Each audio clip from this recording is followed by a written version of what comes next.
Dalam rangka memperingati Hari Lingkungan Hidup Sedunia, kita bisa berbuat sesuatu yang sederhana untuk menyelamatkan dan merawat bumi ini. Salah satu yang ingin saya tunjukkan adalah bagaimana membuat biopori. Biopori adalah lubang-lubang yang kita buat di dalam tanah untuk memudahkan air mengalami drainase atau turun ke dalam tanah dengan mudah dan tidak tergenang. Mari kita lihat. Ini adalah bor tanah yang terbuat dari besi, terdiri dari 3 bagian. Bagian yang pertama adalah mata bor, kira-kira panjangnya 20 cm, disambung dengan tangkainya kira-kira 1 meter, dan lengannya yang ke kiri dan ke kanan untuk memutar bor ini kira-kira 40 cm melintang sehingga bentuknya seperti huruf T ini. Cara kerja bor ini adalah dengan kita tancapkan di atas permukaan tanah, lalu kita putar searah dengan arah jarum jam. Ketika kita putar, mata bor itu memotong sisi-sisi tanah sehingga tanahnya terkumpul di dalam mata bor. Sambil kita tekan, kita putar terus sehingga mata bor itu terbenam seluruhnya di bawah permukaan tanah. Lalu bor kita angkat dan mata bornya kita bersihkan. Itulah bor pertama yang membuat lubang yang rapih di dalam tanah. Kemudian kita tancapkan bor ini ke lubang yang sama untuk membuat lubang sedalam 20 cm yang kedua. Sambil kita tekan, kita putar terus. Sisi kiri dan kanan tanah dipotong sehingga tanahnya terkumpul di dalam mata bor. Kita angkat dan keluarkan lagi tanahnya sehingga lubang yang dibuat sudah makin dalam dan rapih karena tanahnya kita keluarkan dari mata bor ini. Demikian seterusnya, kita tancapkan, kita putar dan kita angkat, kita keluarkan isi tanahnya sampai pada kedalaman yang kita inginkan. Bisa 50 cm, 70 cm, atau 1 meter, tergantung dari kebutuhan kita. Kali ini kita akan membuat 50 cm saja, setengah meter, yang kira-kira 3 kali kedalaman dari mata bor ini. Ini adalah biopori yang pertama.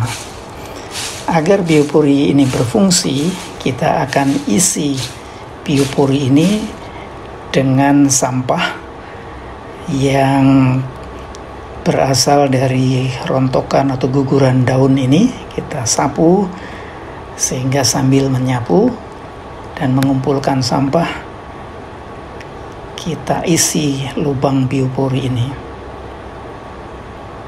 sedikit demi sedikit, seolah-olah ini menjadi tempat sampah. Jadi sampah kita tidak kita buang kemana-mana, kita akan masukkan ke lubang biopori ini sampai penuh. Kenapa? Karena air yang tergenang ini akan meresap ke dalam tanah dan tanah kita terisi kembali dengan air yang tidak meluap ke parit, ke sungai, ke laut, atau menjadi banjir. Jadi biopori menyelamatkan kita dari banjir sekaligus menyediakan buat kita tempat sampah yang sehat. Terima kasih.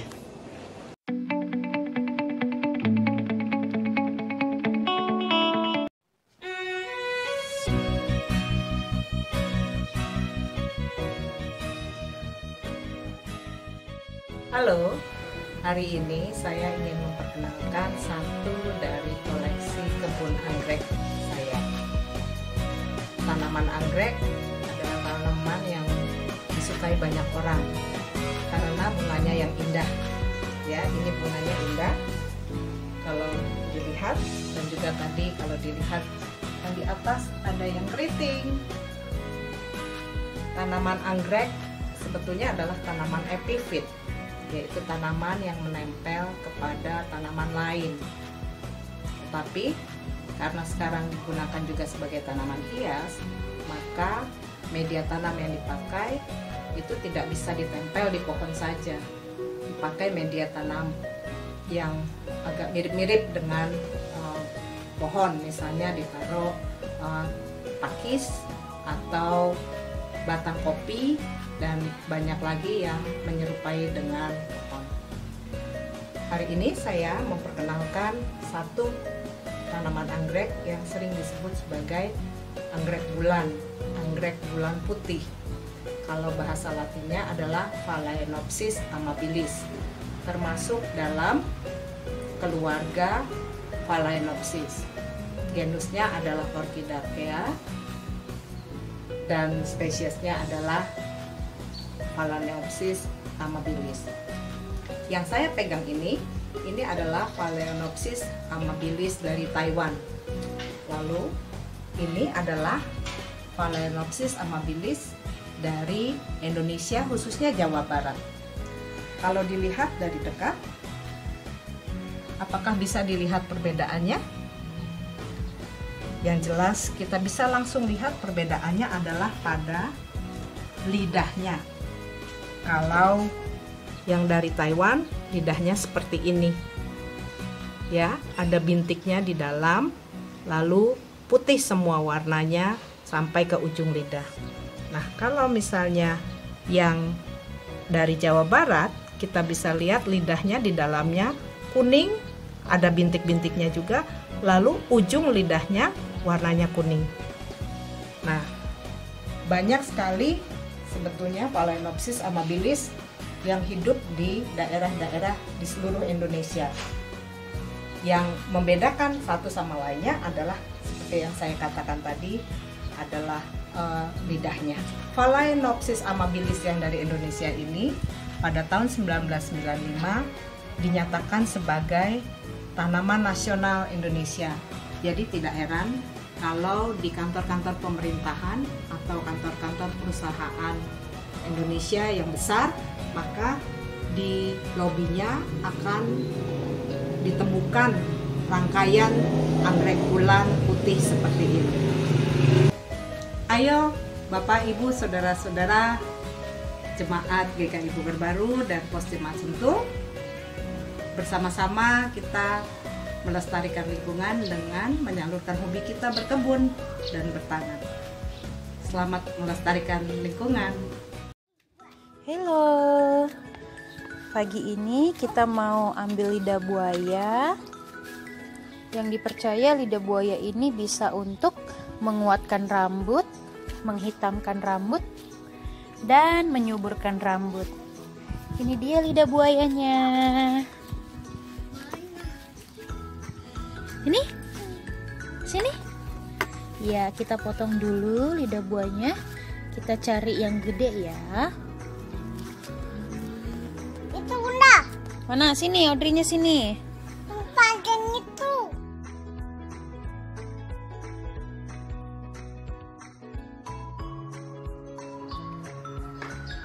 Apa itu?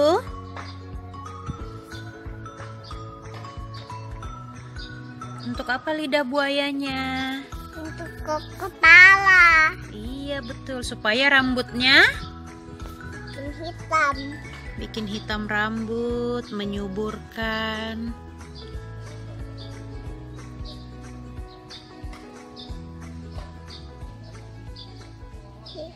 Ini bagus juga Bunda.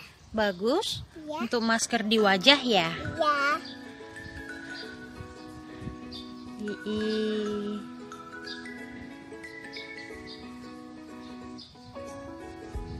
Gimana rasanya? Kenyal, licin, Tapi sedikit licinnya. sedikit licinnya. Ya. Kenyal ya. Ya. Seperti apa? Seperti ada-ada. Agar-agar. mau ambil lidah buaya lagi. Kali ini mau coba buat minuman segar lidah buaya. Tapi enak. Ambil yang Bunda foto di situ. besar. Boleh? Sini. Kita potong dulu ya. Setelah ambil lidah buaya, udah ambil lidah buaya. Kita mau buat es lidah buaya. Ambil daun pandan. Ambil daun pandan yang muda supaya masih harum. Muda. Satu. Ini untuk mengurangi rasa langu pada lidah buaya. Ambilnya yang muda ya, mengurangi rasa langu, daun pandan dan lidah buaya. Apa namanya daun? Daun pandan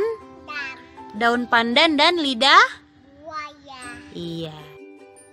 Halo, kalau tadi pagi kita pakai lidah buaya untuk rambut Audrey, sekarang kita masih pakai lidah buaya lagi. Kali ini mau buat es lidah buaya yang sederhana, yaitu bahan-bahannya daun pandan. Ini untuk menghilangkan langu pada lidah buaya, dan ada lidah buaya. Ini udah dibersihkan, dicuci dan direndam dengan air garam ya, sekitar 10-15 menit.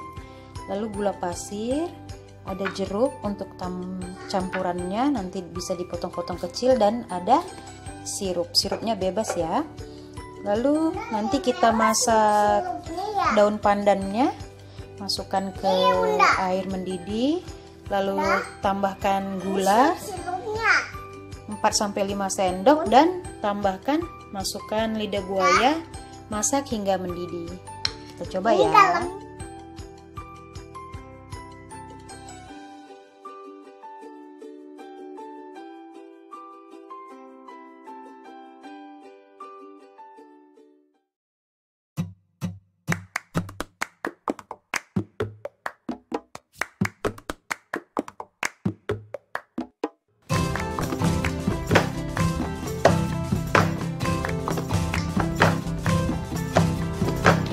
Batang kelorku yang telah patah, daunnya siap diolah, daunnya dimasak sayur, serbuknya diseduh, bermanfaat bagi tubuh, mengandung nutrisi penting, protein dari protein, vitamin B6 dan C, ada juga zat besi, menyehatkan tubuh ini.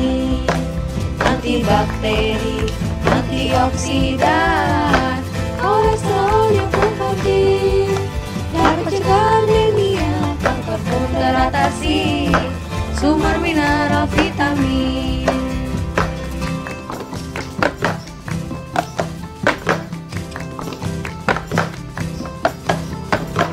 Kerol tanaman yang bermanfaat dan mudah untuk ditanam, dapat menanam bibitnya atau menanam batangnya. Tanaman obat keluarga, mengandung nutrisi penting, protein dari protein, vitamin B6 dan C, ada juga zat besi, menyehatkan tubuh ini. Antibakteri, antioksidan, kolesterolnya pun penting, dapat cegah anemia, kanker pun teratasi, sumber mineral vitamin. Daun kelor berpesan untuk kita semuanya, walau kecil daunnya tapi besar manfaatnya. Hai semua, dengarkanlah.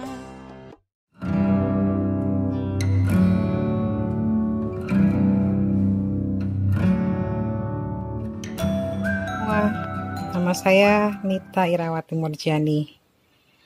Saya lama bekerja di bidang konservasi lingkungan, tapi selain itu saya juga ingin mewujudkan kecintaan saya kepada lingkungan dengan menata dan memelihara apa yang ada di sekitar rumah saya. Nah, kita mau lihat nih sudut-sudut taman di rumah saya. Aneka tanaman bunga. Nah, ini adalah tanaman jambu kancing merah. Ini adalah mangga cokanan. Taman yang di luar pagar itu adalah tanaman bougainville aneka warna. Dan di sudut taman ini saya juga membuat taman kecil yang didominasi oleh tanaman adenium. Yuk kita lihat di bagian belakang, di bagian samping dari halaman rumah saya juga penuh dengan bunga.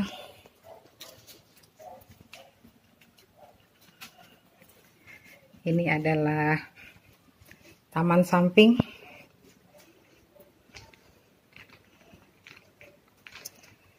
Juga didominasi oleh berbagai tanaman di sekitar kolam. Dan juga tanaman bunga-bungaan juga. Ini bougainville yang semuanya berbunga dan berwarna indah sekali. Dan ini membuat kami semua betah karena keindahan ini adalah wujud pemeliharaan dan anugerah Tuhan bagi kehidupan kita. Dan sebagai kontribusinya kita juga harus memelihara apa yang Tuhan percayakan pada kita, dan taman ini adalah salah satu wujudnya. Dan ini juga taman-taman di bagian belakang rumah saya. Kalian bayangkan dengan semua taman-taman ini, dengan tumbuhan-tumbuhan yang ada,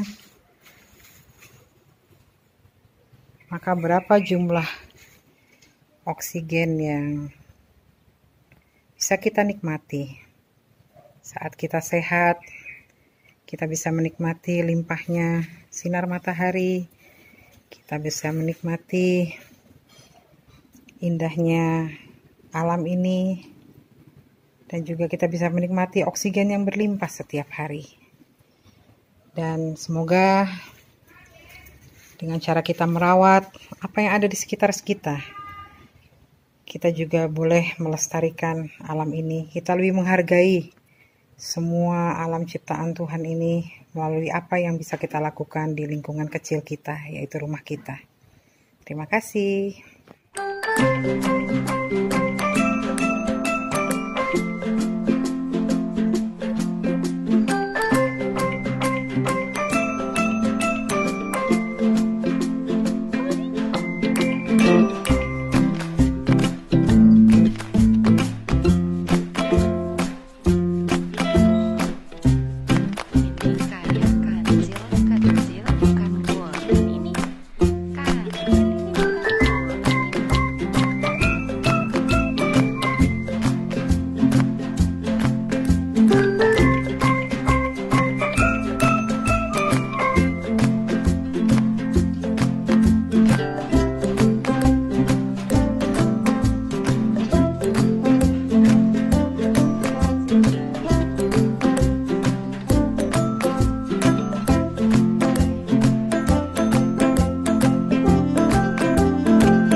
Selamat pagi Bapak Ibu. Tahukah Bapak Ibu bahwa sampah Kota Bogor mencapai 600 ton per hari dan 60% berasal dari rumah tangga.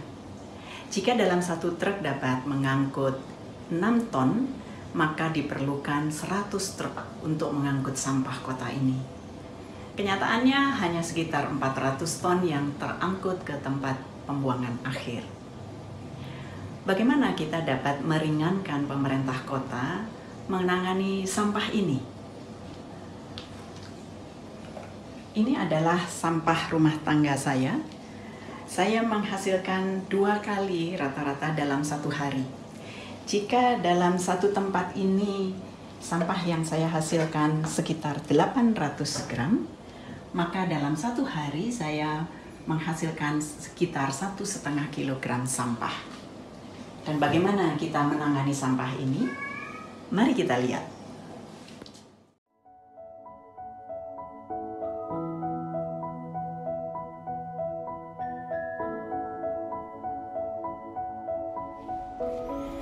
Kalau kita punya tempat sampah sekecil apapun, buanglah sampah organik ke tempat itu.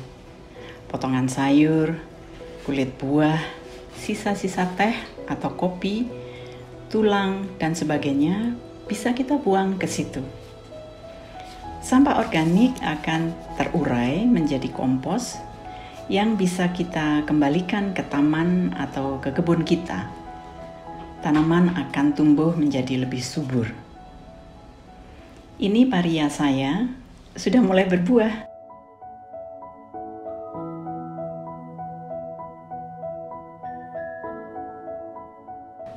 Cabai juga.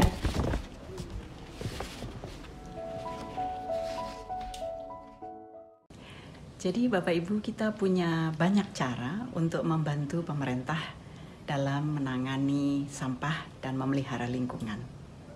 Mengurangi sampah kota bisa kita mulai dari dapur kita.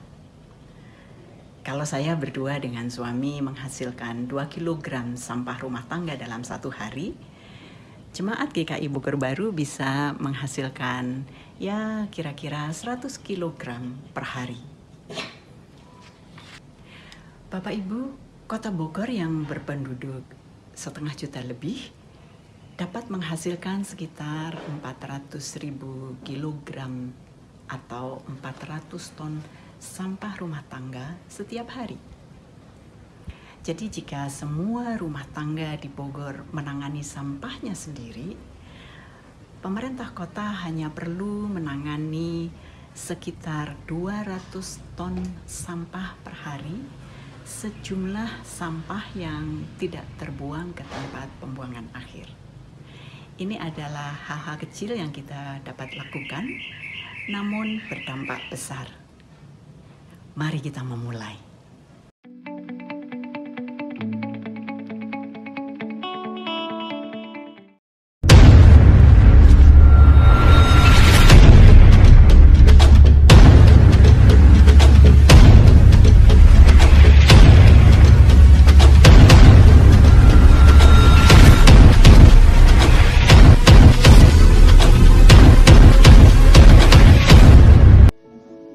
Para pemerhati lingkungan, sebuah kesempatan bagi kami saat ini untuk berbagi cerita mengenai bumi kecil kami, yaitu lingkungan kecil di mana kami berproses setiap hari.